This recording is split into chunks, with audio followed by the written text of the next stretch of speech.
여러분, 아이랑 에버랜드 가면 이런 순간 한 번쯤 있지 않으세요? 아침부터 큰맘 먹고 왔는데 아이는 금방 지치고 줄은 또 한참 서야 하고 밥 한 번 먹으려 해도 정신도 없고요.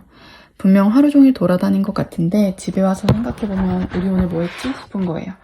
특히 어린아이 둘을 데리고 가면 더 그렇죠.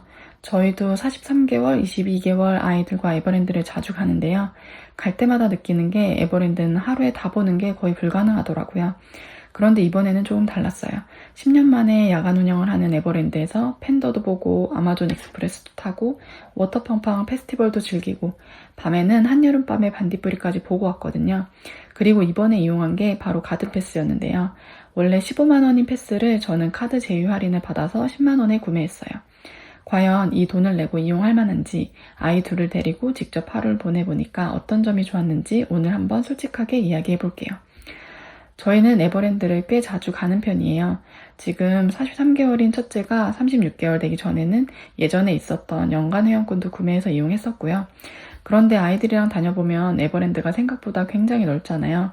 놀이기구 하나 타고 밥 먹고 간식 먹고 동물도 보고 이것저것 구경하다 보면 하루가 정말 금방 지나가요. 특히 둘째가 아직 어리다 보니까 부모가 계획한 대로 움직이는 것도 쉽지 않고요. 그래서 저는 이제 에버랜드에 갈 때 하루에 최대한 많이 해야겠다는 생각을 조금 내려놓게 됐어요. 오늘 못 본 건 다음에 보면 되니까요. 이번 가든패스도 그런 생각으로 이용해 봤습니다. 먼저 가격부터 이야기해 볼게요. 가든패스는 정가 15만 원이에요. 솔직히 15만 원이라고 하면 저도 쉽게 결제할 가격은 아니에요. 그런데 저는 이번에 카드 제휴 할인을 받아서 10만 원에 구매했어요. 그래서 실제로 이용해보고 나니까 저는 10만 원이라면 꽤 괜찮다는 생각이 들었습니다.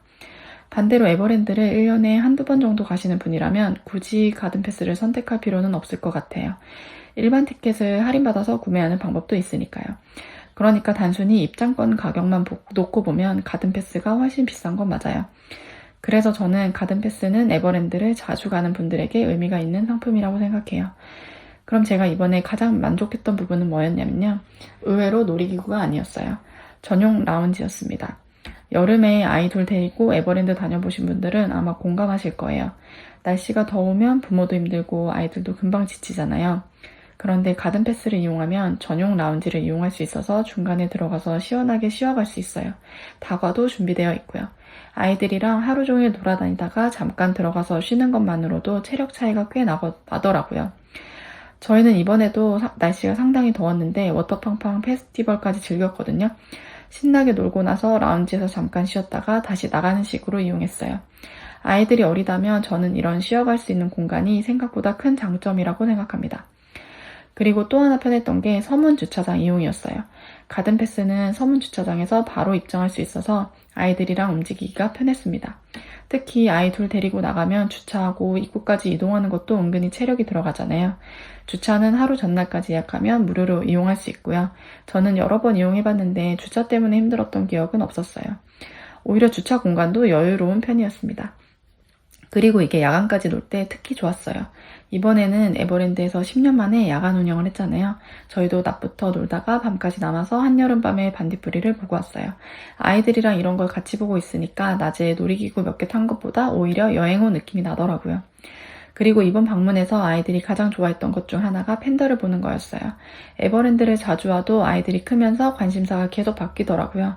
예전에는 그냥 지나가던 것도 어느 순간부터는 팬더 보러 가자가 되더라고요. 그래서 에버랜드를 여러 번 왔다고 해서 매번 똑같은 하루가 되는 건 아닌 것 같아요. 이번에는 팬더도 보고 아마존 익스프레스도 타고 워터팡팡 페스티벌에서 물놀이도 하고요. 중간중간 쉬어가면서 하루를 보냈습니다. 점심은 이번엔 식당 대신 비빔밥을 도시락으로 싸갔어요. 서문으로 들어가면 오른쪽 테이블이 있는 공간이 있어서 거기에서 바로 먹었고요. 아이들이 아직 어리다 보니까 식당에 들어가서 메뉴 고르고 기다리는 것보다 이렇게 간단하게 먹고 다시 움직이는 게 오히려 편할 때가 많더라고요. 그리고 이번 방문에서 제가 개인적으로 가장 기억에 남았던 건 역시 밤이었어요. 낮에는 덥다고 힘들어했는데 해가 지고 나니까 분위기가 완전히 달라지더라고요. 낮에는 놀이기구와 물놀이를 즐기고 밤에는 쉬어가면서 시간을 보내고 이렇게 하루를 길게 이용해 보니까 제가 왜 가든패스를 괜찮게 생각했는지도 좀 이해가 되실 것 같아요. 많이 타는 것보다 오래 편하게 즐길 수 있다는 것. 저는 이게 가든패스의 가장 큰 장점이라고 느꼈어요. 그렇다고 무조건 가든패스를 추천하는 건 아니에요. 정가 15만원이라면 저도 조금 고민할 것 같아요. 하지만 프로모션이나 카드 제휴 할인으로 10만원 정도에 구매할 수 있다면 이야기가 달라집니다. 특히 저희처럼 에버랜드를 자주 가고 어린아이와 함께 방문하는 집이라면 저는 상당히 추천하고 싶어요. 저는 지금도 주변에서 에버랜드 자주 간다는 이야기를 들으면 가든패스 한번 알아봐 라고 이야기하는 편이에요. 그만큼 실제로 이용해보니까 불편했던 점보다 편했던 점이 훨씬 많았습니다. 그리고 제가 예전에 이용했던 연간 회원권과 비교해봐도 지금 상황에서는 오히려 가든패스가 더 유용하게 느껴졌어요. 아이들이 어릴수록 하루를 꽉 채워서 놀겠다는 것보다 중간중간 쉬면서 우리 가족 페이스대로 움직이는 게 훨씬 중요하더라고요. 그리고 이번에는 불꽃놀이까지 보고 나오려고 했는데 제가 불꽃놀이는 제대로 촬영하지 못했어요. 그래서 불꽃놀이가 궁금하신 분들은 제가 전에 만들어둔 가든패스 관련 쇼츠를 관련 영상으로 걸어둘게요. 짧게 보실 분들은 그 영상도 같이 보시면 좋을 것 같습니다. 결론적으로 저는 가든패스를 10만원에 다시 살 수 있다면 또 살 것 같아요. 특히 아이와 에버랜드를 자주 가시는 분들이라면 더 그렇고요. 반대로 처음 한번 가보시는 분이라면 일반 티켓을 할인받아서 가는 게 더 합리적일 수 있습니다. 결국 중요한 건 에버랜드를 얼마나 자주 가느냐인 것 같아요. 저희는 이번에도 에버랜드를 전부 다 보지는 못했습니다. 그런데 이제는 크게 아쉽진 않아요. 다음에 또 오면 되니까요. 팬더를 못 봤으면 다음에 또 보고, 못한 놀이기구가 있으면 다음에 타고, 이번에 못 본 공연은 다음에 보면 되니까요. 아이들과 에버랜드를 다니다 보니까 오히려 이런 마음가짐이 훨씬 편하더라고요. 오늘은 43개월, 21개월 아이들과 직접 이용해본 에버랜드 가든패스 후기를 이야기해봤습니다. 가든패스가 궁금하셨던 분들께 도움이 됐으면 좋겠고요. 특히 10만원 정도로 할인받을 수 있는 기회가 있다면 저는 한 번쯤 이용해보시는 걸 추천드릴게요.